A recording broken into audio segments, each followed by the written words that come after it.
Hi guys! So, ano nga ba yung lumalabas na mga topic sa NCLEX?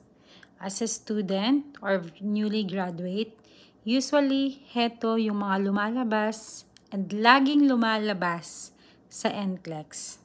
First, cardiovascular.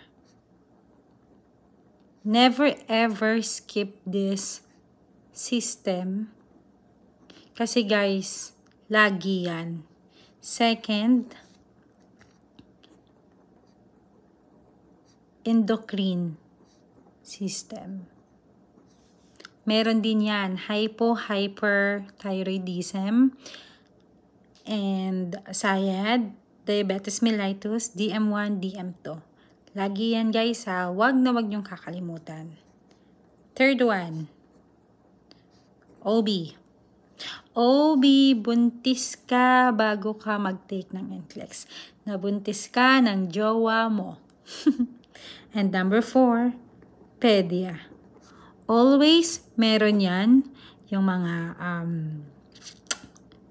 developmental stage. Meron po yan ha, hindi po yan mawawala.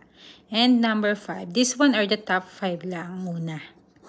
Okay? And number 5, respiratory system.